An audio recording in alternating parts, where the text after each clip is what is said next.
মুর্শিদাবাদ জেলার রানীনগর বিধানসভার বিধায়ক সৌমিক হোসেনের নাম ভাঙিয়ে জেলার বিভিন্ন থানার ভারপ্রাপ্ত আধিকারিক সহ তৃণমূলের সাংগঠনিক নেতা ও জনপ্রতিনিধিদের কাছ থেকে টাকা তোলার অভিযোগে গ্রেপ্তার বিশ্বজিৎ দে নামের এক যুবক। ওই অভিযুক্তের বাড়ি মুর্শিদাবাদ জেলারই বড়ইয়া থানা এলাকায়। ওই যুবককে সিউড়ি থেকে গ্রেপ্তার করল মুর্শিদাবাদ পুলিশ জেলার সাইবার থানার পুলিশ। বৃহস্পতিবার সন্ধে নাগাদ রানীনগরের বিধায়ক আব্দুল সৌমিক হোসেন নিজস্ব বাসভবনের সাংবাদিক বৈঠক করে জানান, নদিয়া জেলার নাকাশিপাড়া থানার ভারপ্রাপ্ত আধিকারিক মারফত তিনি জানতে পারেন সৌমিক হোসেনের নাম করে ওই এলাকার এক প্রধানের কাছ থেকে 2 লক্ষ টাকা চেয়েছে এক ব্যক্তি। পাশাপাশি নদিয়া জেলা পরিষদের এক সদস্যের কাছ থেকেও লক্ষাধিক টাকা তোলার অভিযোগ উঠেছে। অপরদিকে মুর্শিদাবাদ জেলা পরিষদের সহকারী সভাপতি আতিবুর রহমানের কাছ থেকে গত 2 দিন আগে 40,000 টাকা নিয়েছে ওই যুবক। এছাড়াও বেশ কয়েকজনের কাছ থেকে কয়েক লক্ষ টাকা হাতিয়ে নিয়েছে সৌমিক হোসেনের নামধারী নকল বিধায়ক তথা প্রতারক বিশ্বজিৎ দে। ঘটনাটি জানাজানির পর রানীনগরের তৃণমূল বিধায়ক সৌমিক হোসেন মুর্শিদাবাদ পুলিশ জেলার সাইবার ক্রাইম থানায় এবং ইসলামপুর থানায় পৃথকভাবে লিখিত অভিযোগ দায়ের করেন। তার ভিত্তিতেই ওই প্রতারক বিশ্বজিৎ দেকে গ্রেপ্তার করা হয়। পুলিশি হেফাজত শেষে ধৃতকে বৃহস্পতিবার আদালতে তোলার কথা থাকলে অভিযুক্তকে আদালতে নিয়ে যাওয়ার পথে শারীরিকভাবে দুর্বল হয়ে পড়লে তাকে চিকিৎসার জন্য নিয়ে যাওয়া হয়। এদিন রানীনগরের বিধায়ক সৌমিক হোসেন কি বলেছেন শুনুন। মাস 3 থেকে 4 কেউ একজন আমার নাম করে বিভিন্ন থানাতে প্রধানদেরকে, জেলা পরিষদের মেম্বারদেরকে এটা ফোন করে, আমি সৌমিক হোসেন বলছি, এরকম একটা নাম্বার আমি দিলাম, আপনাদেরকে নাম্বারটা দিয়ে দিচ্ছি, এই নাম্বার দিয়ে মাস 4 থেকে ফোন করেছিল। তারপর আমি যখন খবরটা পেলাম, যারা আমার পরিচিত আইসিওসিরা আছে তারা আমাকে খবরটা জানায় এবং আমি সঙ্গে সঙ্গে ইসলামপুর থানায় একটা কমপ্লেন করি। দিয়ে তারপর কিছুদিন অফ থাকার পর হঠাৎ করে আবার দেখলাম যে আমাকে টেহাট্টের নাকাশিপাড়া, যে নদিয়া আছে নাকাশিপাড়া থানা থেকে আইসি ফোন করে এবং আমাকে বলে যে এরকম আপনি ফোন করেছিলেন। আমরা না, তো আমি ফোন করিনি, কত নম্বর থেকে করেছিল, তখন এই নাম্বারটা উনি জানালেন। এবং তারপর আমাকে ইটাহার থানা থেকে, ঠাকুরপুকুর থানা থেকে এবং নদিয়ার এক জেলা পরিষদের মেম্বার, রাজারহাটের এক পঞ্চায়েতের উপপ্রধান হদ্দম আমার কাছে ফোন আসতে থাকে যে আপনি কি ফোন করেছিলেন। তারপর লাস্ট আমাকে আমাদের জেলার সহকারী সভাধিপতি, তার কাছ থেকেও 40,000 টাকা আমার নাম করে ফোন করে এরকম কাজ করছিল। আমি বাধ্য হয়ে আমাদের বাংলার মুখ্যমন্ত্রী মমতা বন্দ্যোপাধ্যায়, আমাদের নেত্রী, দলনেত্রীকে আমি জানালাম এই বিষয়টা এবং আমি সাইবার ক্রাইমে কেস করলাম এবং ইসলামপুর থানায় কেস করার পর বিশ্বজিৎ দে বলে এক ব্যক্তি যে সবগুলো করছিল, বড়ুয়ার খরজনায় তার বাড়ি, সিউড়ি থেকে ধরা পড়েছে। এবং এটা খুব অন্যায় কাজ যে আমার নাম করে, আমি জানলাম না, বিভিন্ন জায়গায় ফোন করে এসবগুলো করেছে। আমি আমাদের মুখ্যমন্ত্রীকে ধন্যবাদ জানাই যে ওনাকে জানিয়েছি, জানানোর সঙ্গে সঙ্গে 2-1 দিনের মধ্যেই দোষীকে কিন্তু ধরা হয়েছে। এবং যেগুলো আমি জানি, নাকাশিপাড়া, ইটাহার, এরকম সুতি থানা, সাগরদিঘি থানা, বেলডাঙ্গা থানা, এগুলো আমি জেনেছি। এরকম অনেক জায়গা আছে যেগুলো আমি জানি না, সেসব জায়গাতে নিশ্চয়ই করেছে এবং একটা ফ্রড। এর আগে আমি শুনেছি আমাদের এখানকার যিনি এসপি ছিল অজস্বিক যাদব, সেই সময় তো এরকম একটা ঘটনা উনি করেছিলেন। এসব ব্যক্তিকে কোর্টে কেস হয়েছে, থানাতেও কেস করেছি আমরা, কোর্টে কেস চলছে। এসব জালিয়াতি যদি করে, মানে এরকম জালিয়াতি করে, এটা সত্যি খুব অন্যায় কাজ, এটা করা উচিত না। দৃষ্টান্তমূলক শাস্তির দাবি করছেন, তাই তো? হ্যাঁ, অবশ্যই। যে এরকম আমি একটা বিধায়ক, আমার নাম করে বিভিন্ন জায়গাতে এইভাবে ফোন করে, যে নাম্বার থেকে ফোন করছিল সেই নাম্বারটা আমি বলি আপনাদেরকে, 8961219293। এই নাম্বার থেকেই হোয়াটসঅ্যাপে ফোন করতো, ফোন করে সকলকে একই কথা যে আমি সৌমিক হোসেন বলছি। সব জায়গায় কি একই নম্বর থেকে ফোন করেছে? একই নাম্বার। আর প্রোফাইল পিকচার কি ছিল হোয়াটসঅ্যাপে যেটাতে ফোন করতে? সেটা তো আমি ঠিক বলতে পারবো না। এই বিভিন্ন জায়গায় প্রোফাইল পিকচারটা যদি সেভ মানে নাম্বারটা যদি না থাকে, সেভ করা না থাকলে প্রোফাইল পিকচার। বিষয় হচ্ছে আজকে তো ওই বিশ্বজিৎ দেখে কোর্টে তোলার কথা ছিল, কি আপডেট রয়েছে আপনার কাছে? না আমি ঠিক জানি না, যেহেতু একটা প্রশাসনের কেস চলছে এবং আমাকে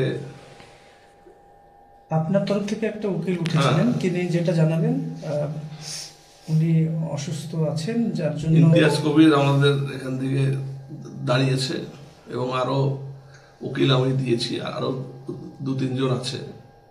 সকলে মিলে কেসটা, যেহেতু আমাকে যারা ভালোবাসে তারা তো কেউ এগুলো বরদাস্ত করবে না। যেরকম একটা অন্যায় কাজ বিভিন্ন জায়গায় আমার নাম করে তিনি আজকে অসুস্থতার জন্য কোর্টে উঠেনি, তো আপনার কি মনে হচ্ছে তিনি কি সত্যি অসুস্থ নাকি নাটক করছে? আমার মনে হয় নাটক করছেন। তারপরে এরকম চিটিংবাজি কাজ যে করে বিভিন্ন জায়গায়, থানাতে ফোন করে, স্পর্ধাটা ভাবুন, থানার আইসিদেরকে ফোন করে বলুন অমুক প্রধানকে বলুন আমাকে ফোন করতে, আসানসোলের আইসিকে ফোন করেছিল, তাকে বলছে অমুক কাউন্সিলরকে বলুন আমাকে ফোন করতে। এইরকম ভাবে বিভিন্ন জায়গায় যে ফ্রড কাজ করতে পারে, সে এরকম নাটক করতে পারবে না যে একজনের নাম করে দীর্ঘদিন ধরে এই যে চিটিংবাজি চালিয়ে যাচ্ছে। এইসব লোক বাইরে থাকলে আবার করবে। এর আগে তো একজন আইপিএস এর নাম ভাঙিয়েছিল যেটা জানা যাচ্ছে, তো তারপরে বিধায়কের নাম, এদের কেমন শাস্তি হওয়া উচিত বলে আপনার মনে হয়? যেহেতু কেস চলছে, আমার উকিলদেরকে আমি বলেছি এরা বাইরে থাকলে আবার এরকম চিটিংবাজি করবে। কারো নাম করে ফোন করে এটা তো কম স্পর্ধা না, এটা আমার মানহানি হয়েছে, আমি এরপর মানহানির কেসও করবো। ঠিক আছে, সব জায়গায় আমার নাম করে কেন করবে? এটা আমি চিনি না। পাশাপাশি সৌমিক হোসেনের আইনজীবী ইমতিয়াজ কবির কি বলেছেন শুনে নেওয়া যাক।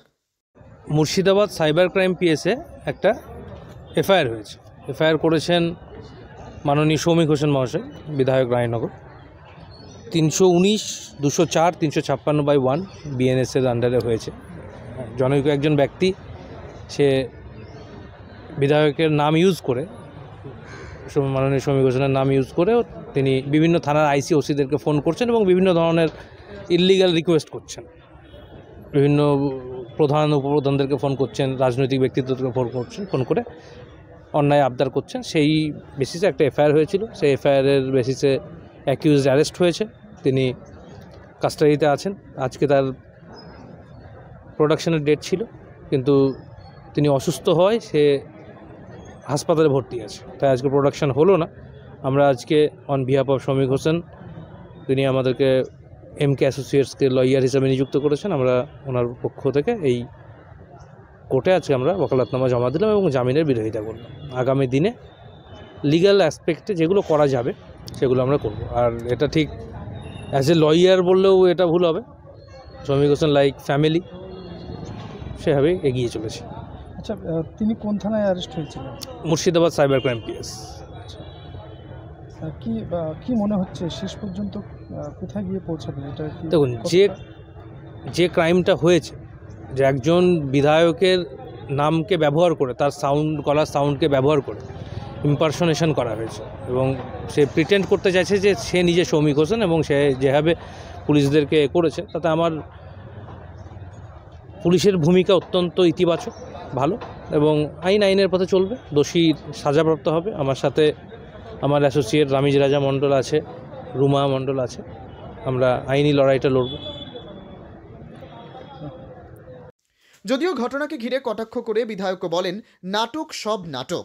অন্যদিকে সৌমিক হোসেনের আইনজীবী ইমতিয়াজ কবির জানান ওকালতনামা জমা করা হয়েছে, আগামী দিনে তাকে আদালতে পেশ করা হবে। বিধায়কের নাম করে প্রতারণা করা অপরাধী শুধু নয়, দণ্ডনীয় বটে। শুক্রবার এই প্রতারক বিশ্বজিৎদের বিরুদ্ধে শাস্তির দাবিও জানানো হবে আদালতে। মুর্শিদাবাদের ইসলামপুর থেকে নিজস্ব প্রতিনিধির রিपोर्ट, टाइम्स 14 बांग्ला। रिलायंस डिजिटल का डिजिटल इंडिया सेल शुरू हो चुका है। पाइए 26,000 तक का instant discount leading bank cards पर। साथ ही पाइए फास्टेस्ट डिलीवरी एंड इंस्टॉलेशन, सबसे कम दाम, 14 दिनों की रिटर्न पॉलिसी और इजी EMIs। अपने नजदीकी रिलायंस डिजिटल রায়গঞ্জের 10-এর এই রাজ্য সড়কের পাশে প্রকৃতির মনোরম পরিবেশে বিজ্ঞানসম্মতভাবে ঝা চকচকে আবাসন নির্মাণ করছে এই রাজ্যেরই একটি অগ্রণী নির্মাণ সংস্থা JH ডেভেলপার্স। পাশাপাশি তারা এই প্রকল্পটির নাম রেখেছেন JH গ্রিন, যাদের catch line nature inspired homes, যার বাংলায় তর্জমা করলে দাঁড়ায় প্রকৃতি অনুপ্রাণিত বাড়ি। সকালে ঘুম থেকে উঠেই বাসিন্দারা দেখতে পাবেন পূর্ব দিকে সূর্যোদয়, চারপাশের সবুজ গাছপালা, পাখির কলতানে ঘুম ভাঙবে আবাসনের বাসিন্দাদের। পাশেই রয়েছে উত্তর দিনাজপুরের অফিসপাড়া রায়গঞ্জের কর্ণজোড়া। হাঁটা পথে দ্বাদশ শ্রেণী পর্যন্ত 3টি নামী উচ্চ মাধ্যমিক বিদ্যালয়, একটি বেসরকারি হাসপাতাল ও সরকারি উপস্বাস্থ্য কেন্দ্র, 15 ঘন্টা অটো টোটো সহ যানবাহন পরিষেবা, একাধিক খাবারের দোকান, হোটেল, ঢিলছড়া দূরত্বে পুলিশ ফাঁড়ি, 2টি ব্যাংক। এক কথায় সামাজিক পরিবেশও অতুলনীয় এবং নিরাপদ। ফ্ল্যাট বুক করতে রয়েছে ব্যাংক ঋণের সুবিধা, ফ্ল্যাট বুক করলেই সোনা ফ্রি।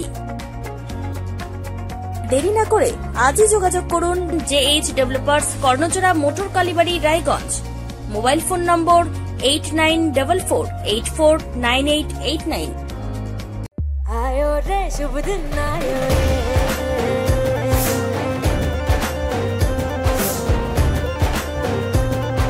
शुभ दिन आयो मन ने भायो, नयो नयो सो रंग ले आयो, होठों पे मुस्कान गुलाबी आयो रे, आयो रे शुभ। আপনি কি কিডনি রোগে ভুগছেন? তাহলে আর দেরি না করে আজই আসুন আপনার এলাকার একমাত্র বিশ্বস্ত প্রতিষ্ঠান জীবন রেখাতে। এখানে বিশেষজ্ঞ নেফ্রোলজিস্ট ডাক্তাররা লেজার ট্রিটমেন্টের মাধ্যমে রোগীদের সমস্ত ধরনের কিডনির এবং প্রোস্টেটের অপারেশন করে থাকেন। রোগী দেখছেন nephrologist doctor Arkaprava Chakraborty, SSKM hospital, Kolkata. Doctor Sunil Kumar, Apollo hospital, Kolkata. Doctor Pinaki Mukherjee, NRS hospital, Kolkata. এছাড়াও এখানে প্রতিদিন অপারেশন করছেন ও বহির্বিভাগের রোগী দেখছেন ইউরোসার্জন ডক্টর আতার কাশিম, PG হসপিটাল, কলকাতা। তাছাড়াও এখানে স্বাস্থ্যসাথী কার্ড ও ওয়েস্ট বেঙ্গল হেলথ স্কিমের সুবিধা রয়েছে। আমাদের ঠিকানা রায়গঞ্জ, উকিলপাড়া। বিশদে জানতে কল করুন 8373066655 অথবা 8373066644 এই নম্বরে।